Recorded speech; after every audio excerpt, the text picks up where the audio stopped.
O primeiro passo para se compreender uma geobiologia sistêmica é compreender que existe um campo de informação em que está todo o histórico do seu DNA, tanto de sua família quanto de vidas passadas. Então, existe um histórico de você que é representado pela água. O elemento água corresponde às emoções. Então, é você no centro das suas emoções, de sua alma, de seu espírito. Conforme nós vamos acrescentando os personagens, né? Avós, avós, pais e mães, a gente vai contando uma história, a gente vai permitindo que a água mova as emoções.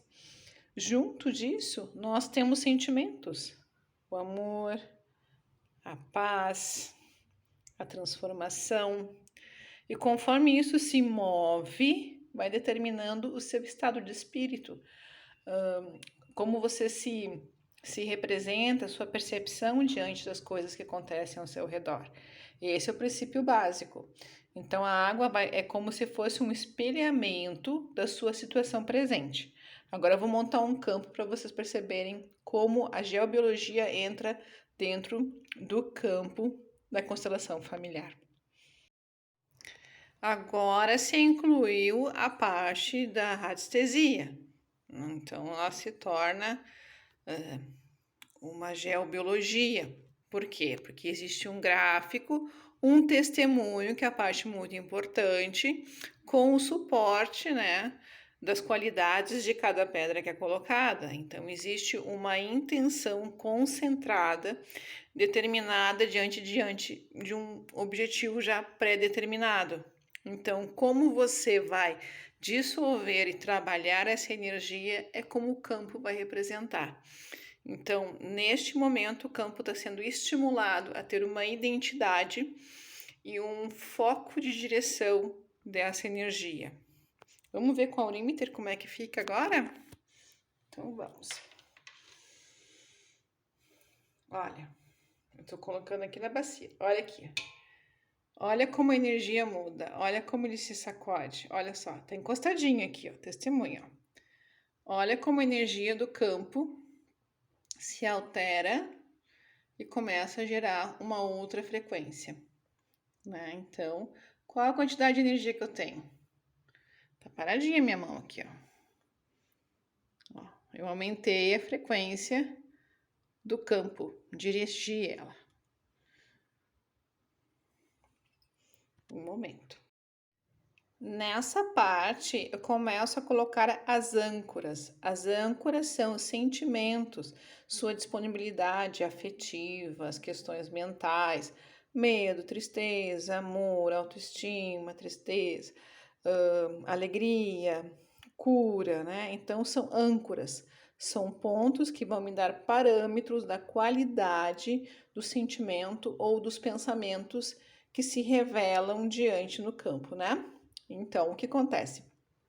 Agora eu estou esperando que o campo absorva, né, essas prioridades e que ele me mostre onde cada sentimento fica.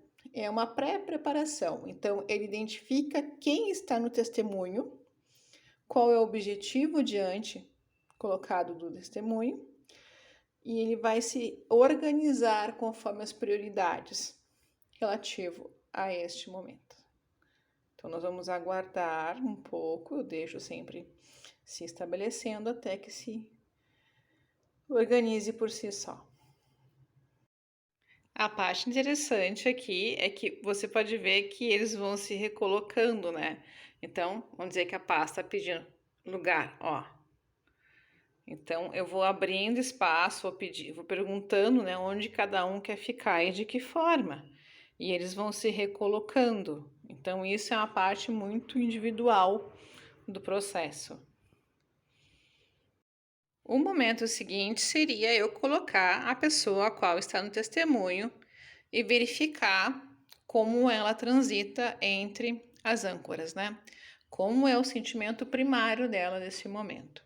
E aí começa o movimento da geossistêmica. Chega um determinado ponto em que a gente vai incluindo os familiares como eu disse anteriormente, né?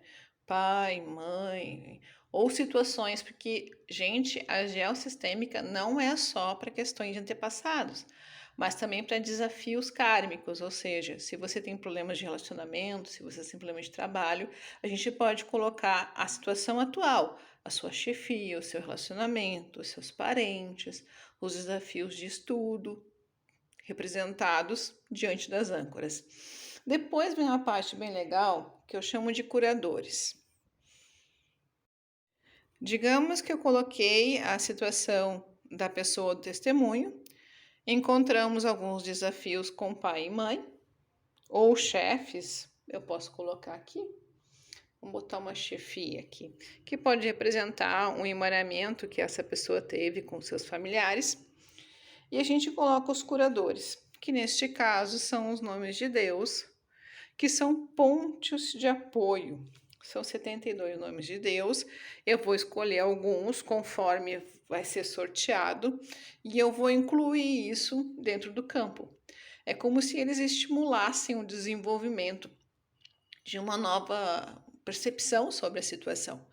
Então, eu coloco os curadores e faço um estímulo, tanto em vias sonoras, quanto em cores, cromoterapia, e junto com os nomes de Deus, para que a energia do campo se eleve o suficiente para se gerar como se fosse uma bolha de entendimento, ou seja, abra novos campos de entendimento e resolução para todos os representados. Então, quando você faz uma geossistêmica, você não está fazendo só para você, você está fazendo para todas as pessoas que estão no conjunto daquela situação.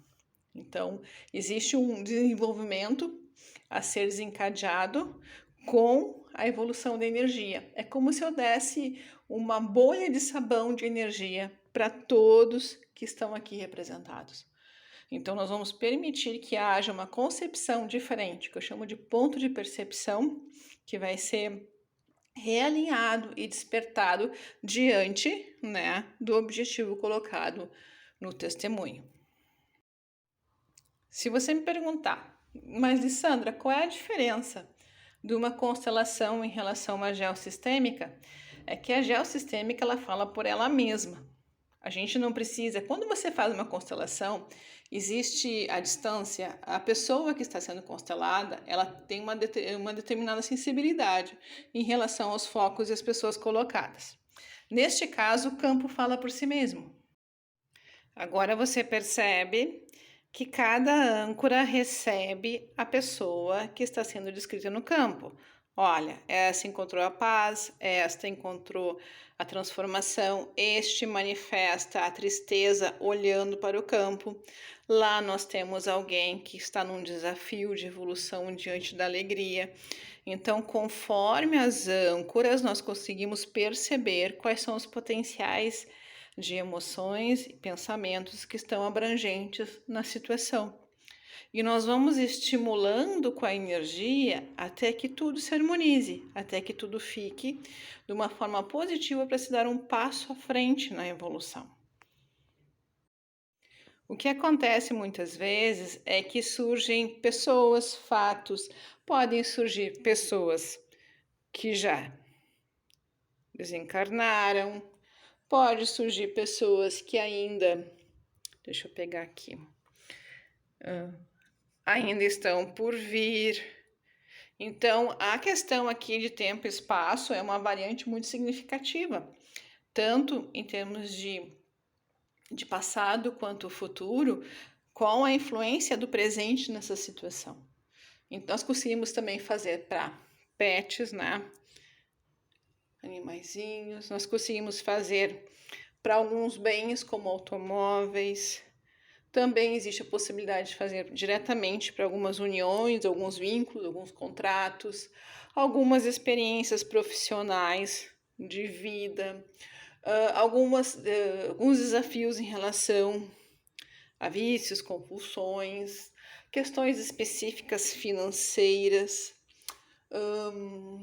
questões de perdas, processos de fertilidade, processos jurídicos, situações de depressão, questões de saúde mental, a sua habitação, sentimentos, processos de realização pessoal. Nós temos segredos de família a serem desvendados.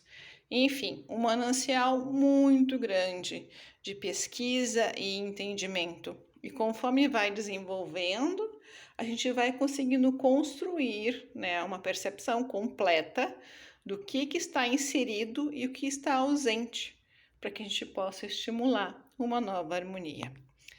Então, essa é a apresentação básica do que é uma geobiologia. Seja bem-vindo!